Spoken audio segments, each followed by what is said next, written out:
So I'm here with Alia today in Bahrain. Alia, how nice to meet you. Thank you, Hannah. You too. And I'm from BCNH, and I'd love to talk to you about the course. And now you studied back, and I think that you graduated in 2006. Is that I right? did, yes. Yes. And you have a master's in marketing and a BSc in PR. I do. It put you in a great position to market yourself once you've garnered all the knowledge from BCNH. Is that correct? Yes, I'd like to think so. You know, I had a background in, like I said, the bachelor's was in public relations, and then I went into marketing, and then I actually worked in PR for a year. And then I discovered I had health problems that were just slowing me down. And I started looking online and I started helping myself through advice, natural advice, nutritional advice that I found online. And I started healing myself and I started feeling better. And then I thought, you know, I have a couple of months free. Can I maybe do a short course or something? And one of the options I looked at was BCNH. And I remember that day very clearly. I actually spoke to Breda. I called her. I spoke to her on the phone. And I called her and I said, this is the situation. Do you think this course would be suitable for me? I wanted to do just the first short 1 year certificate course. The And science that I don't know what it's called. I think it was called, it doesn't certify you to become a nutritionist, but you can get the knowledge to apply to yourself and your family. It was a 1 year course at the time. So that was maybe year 2000 or something. And I signed up for the course and fell in love with it immediately. And I discovered things that I started implementing almost instantly to my own health and saw the benefits. And I don't know, then it took its course kind of. I thought if I can help myself, why not help other people? And why not help other people when I'm back in Bahrain? I was living in London at the time. And decided on a very difficult week, I remember, I actually made the decision to change careers completely, to start a whole other diploma to become a nutritionist. And the rest is history. I mean, I became very passionate about it, obviously, because it saved my life. yeah. But whatever you're passionate about, I think it's a lot easier to work with. You know, it's a lot more fun for me to work because it's not really work. You're much It's a passion. the drive and the passion behind you. Exactly. Yeah. Yeah. And so then So you started the BCNH course. Did you look at other courses and what made you decide on the BCNH one? that's a funny question because I think the main reason I decided to do BCNH was my conversation with Breda. Believe it or not, I had a long phone chat with her, and it was her first year as well. The BCNH had just started then. So she was also obviously very passionate about it at the time, and she convinced me. She said it'll really help you and I think you'll do great. And I was looking at other places, including ION and a few other colleges in the region, in the area. I was in London, so I didn't want to go out of London. But at the time, I think I could easily say that it was that personal touch. I felt if the principal was that hands-on, surely I'll get help if I need it, you know, and that was my deciding factor then. Oh, And absolutely.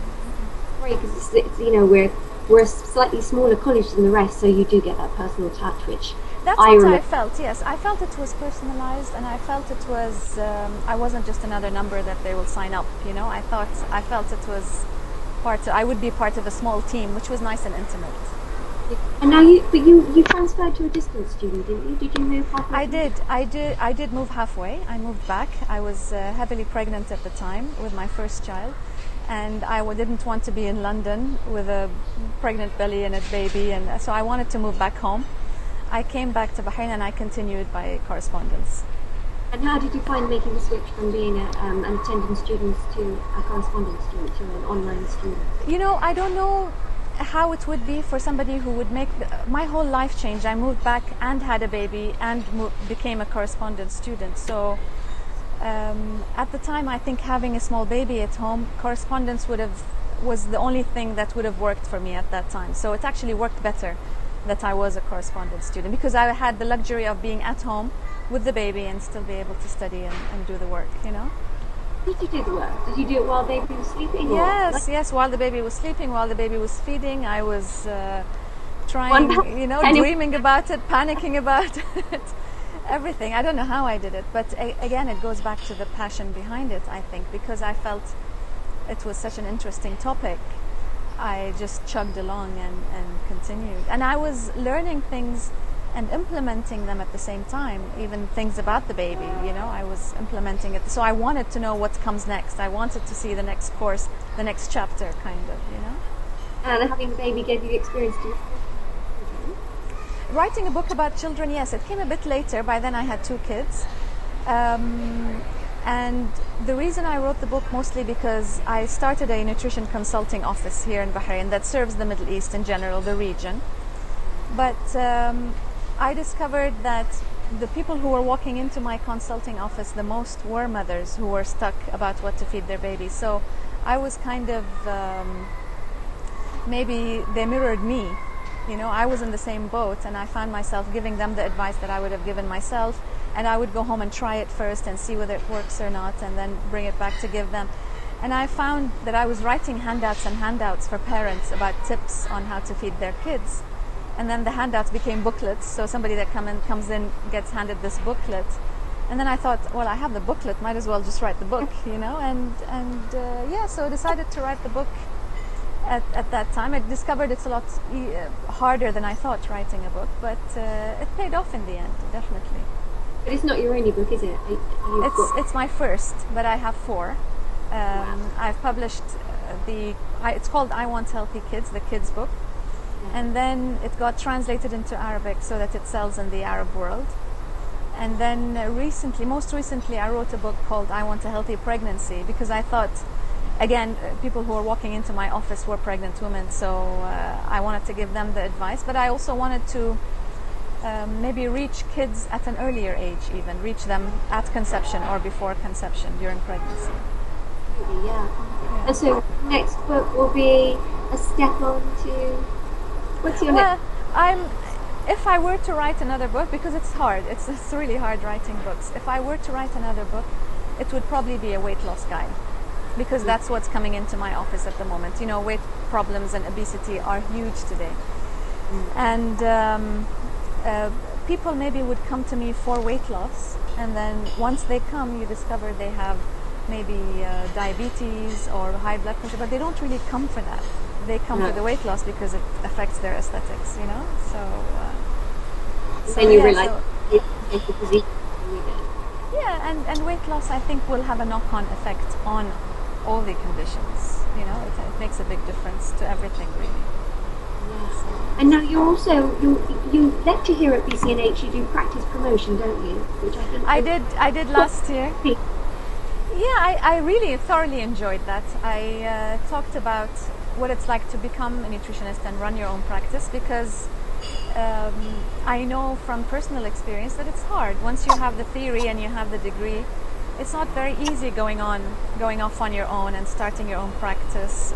You are facing the world, kind of, and you'll have a few cases that maybe fail, or people don't see results all the time, and you have to stick to it and keep going and run your practice where it stands the test of time, kind of. And I really enjoyed talking to BCNH about these things, and you know, I'm still learning in the process. Yeah, oh, absolutely. Well, I mean, it sounds like you're doing marvelously, absolutely marvelously, and you have 2 kids and you're able to work around. Well, I have 3. I've had a third since. Surprise! I do.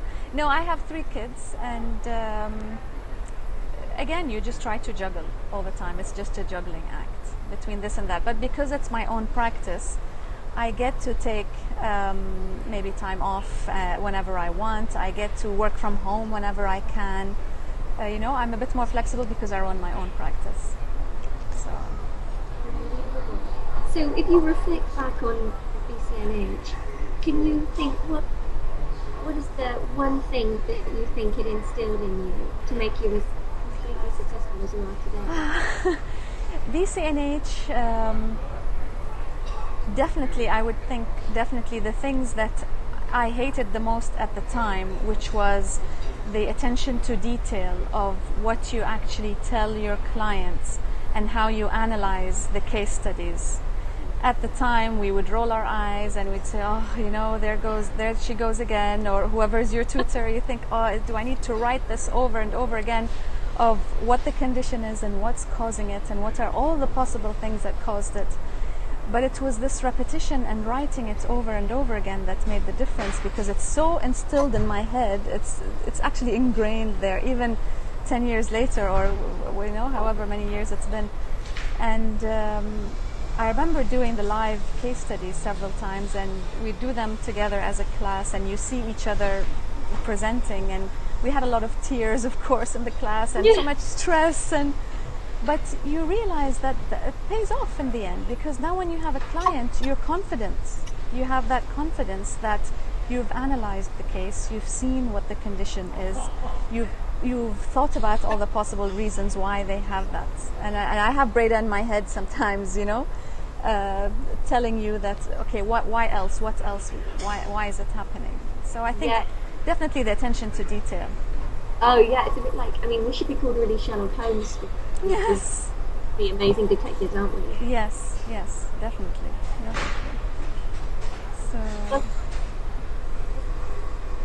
thinking about the other thing, you've got so much that you're doing at the moment, and Alia, I'm amazed at how well you're definitely one of our most successful clients.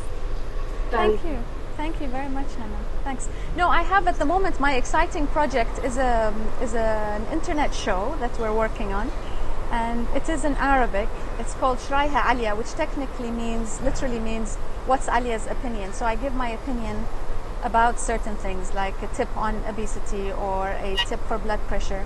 And they're very short tips. They do have subtitles in English. You can find them online even now on my YouTube channel.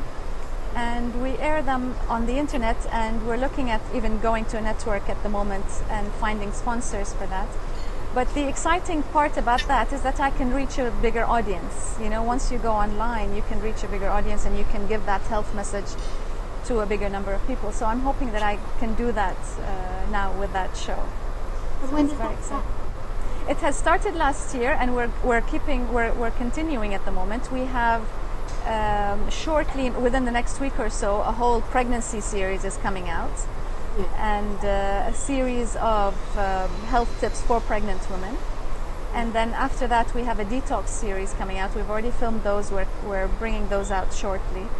And it's very exciting. We recently went on a detox health trip as well to Turkey. I actually took a bunch of my clients to a health resort in Turkey on the coast, which was just beautifully gorgeous. And we did a 7-day detox there with, healing body and mind, and you detox at the same time. So it was really lovely, very nice. And we're doing it's annual actually, so we're gonna do that as well next year. So it's very exciting, yeah. So you can join us as well. I'd love to. Yeah, that would be nice. Fantastic. So, are there any colleges in Bahrain, other nutrition colleges in Bahrain? Not for nutrition, no. No. And I think today with internet, I think a lot of people do find it very appealing to go with a correspondence course, whether you're, some people even live in the same place and still do it by correspondence. It's just the convenience. You can be working from anywhere. Yeah, well, with webinars now, so readily available, and we have Moodle where students can just download the lectures like we used to when we were at college. I think it's just so accessible to do it by distance. Much easier, yeah, definitely much easier. Yeah. Well, thank you so much for your time, Alia. Thanks, Hannah. It was a pleasure. My pleasure.